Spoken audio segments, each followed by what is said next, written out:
과학의 시선으로 우리 일상을 돌아보는 한낮의 과학실 코너입니다. 동아 SNC 이충환 편집위원과 함께합니다. 안녕하십니까? 네, 안녕하세요.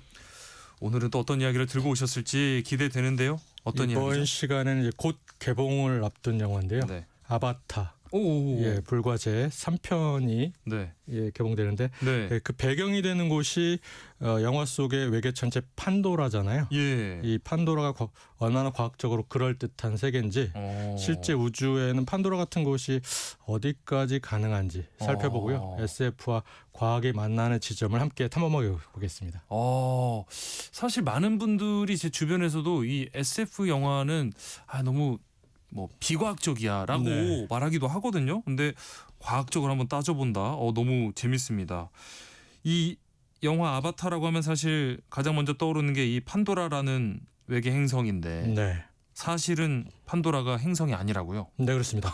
네. 그 영화 속 판도라는 네. 그 항성, 즉 별 주위를 도는 행성이 아니라요. 네. 거대한 가스 행성인 폴리페무스를 도는 위성입니다. 그러니까 외계 네. 위성이죠. 예. 이 설정이 왜 흥미롭냐면 실제 천문학에서도 요즘 외계 생명체는 행성보다 위성에 있을 가능성도 있다.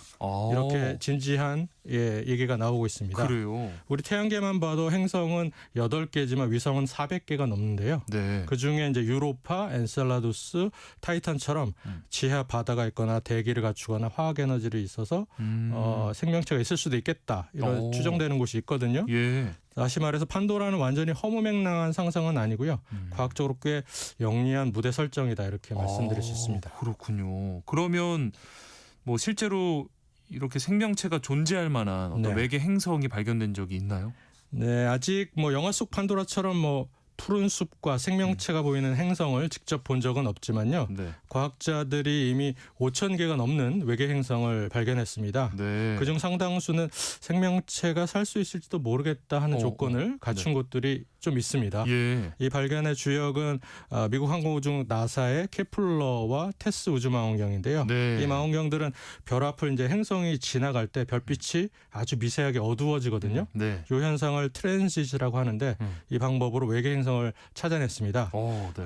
그 중에서 판도라 후보로 좀 주목받는 외계 행성들 한 3가지 정도 소개해드리겠습니다. 예. 먼저 트라피스트 1 시스템인데요. 네. 외계 태양계의 아파트 단지라고 할 수 있습니다. 아파트 단지요? 네, 지구에서 약 40광년 거리에 있는데 지구 크기와 비슷한 행성이 7개가 한 별 주위를 빽빽하게 돌고 있어요.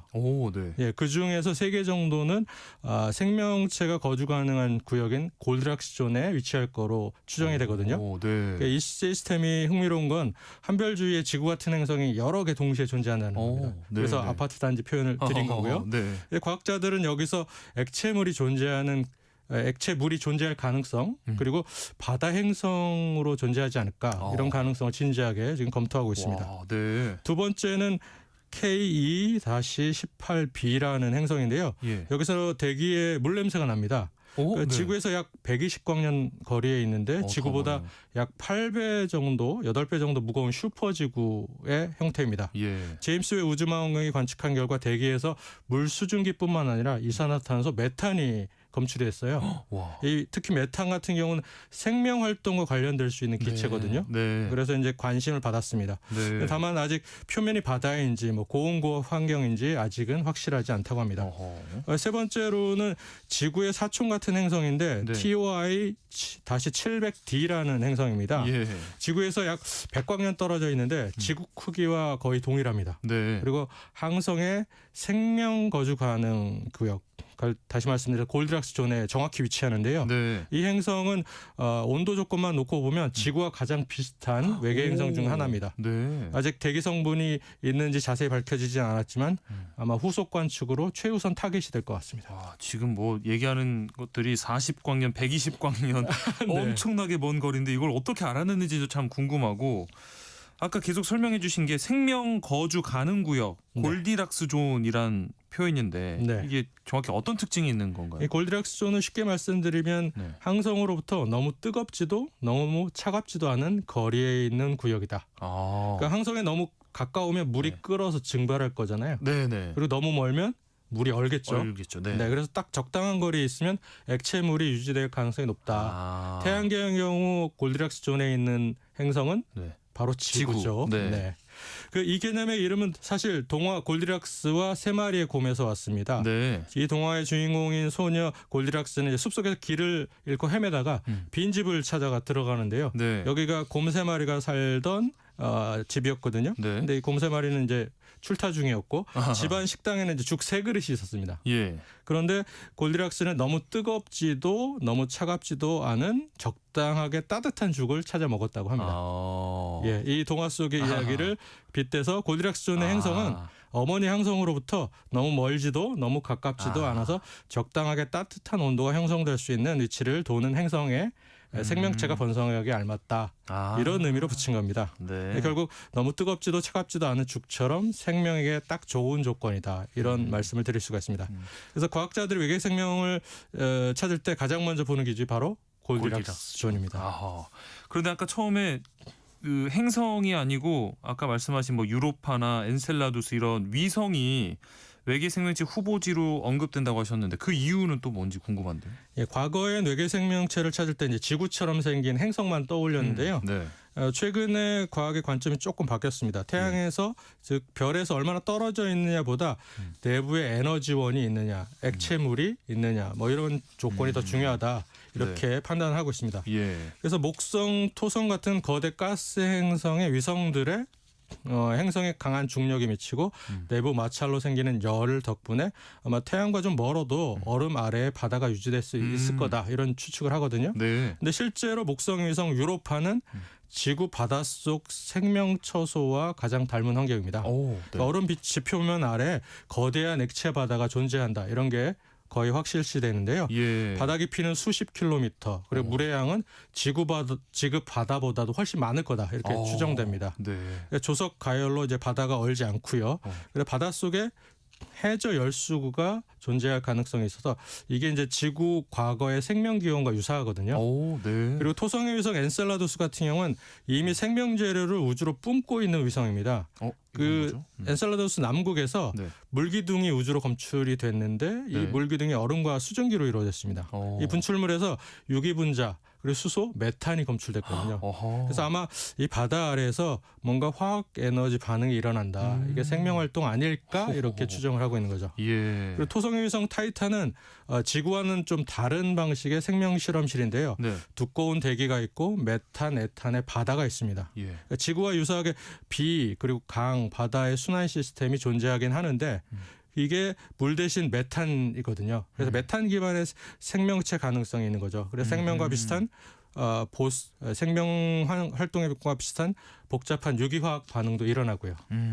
그러면 이 영화 아바타 속에 나오는 판도라 같은 위성이 실제 현실에도 존재할 가능성이 있을까요? 예, 가능성은 충분히 있습니다. 특히 영화에서 위성 판도라를 품은 폴리페무스 행성은 알파 센타우리 A라는 별을 공전하고 있는 걸로 설정돼 있거든요. 네네네. 근데 흥미롭게도 알파 센타우리는 3개의 별로 이루어진 시스템입니다. 삼중성계인데요. 예. 태양과 크기와 이제 질량이 비슷한 2개의 별, 알파 센타우리 A와 B가 있고요. 예. 그리고 희미한 적색 외성인 프록시마 센타우리가 있습니다. 프록시마 센타우리 같은 경우는 지구에서 4.24 광년으로 태양을 제외하고는 굉장히 지구에서 가장 가까운 별이고 그 동반별인 알파 센타우리 A와 B는 4.37 광년에서 조금 떨어져 있습니다. 이 중 판도라는 알파 센타우리 A 주변에 있다 이런 설정입니다. 그런데 최근 영화의 상상력에 날개를 달아주는 알파 센타우리 A 관측 결과가 나왔는데요. 미국 항공우주 과학자들이 주축이 된 국제 공동연구진이 제임스 웹 우주망원경으로 알파 센타우리 A를 관측을 했거든요. 근데 그 주변을 공전하는 거대 가스 행성 후보 천체를 발견한 겁니다. 그러니까 폴리페무스가 있을 수 있다는 거죠. 그래서 관측 결과 이 천체는 태양 지구 약 2배에 해당하는 거리에서 알파 센타우리 A를 1.5에서 2.5년 주기로 타원형 궤도를 돌고 있고 질량은 아마 토성과 비슷할 거다.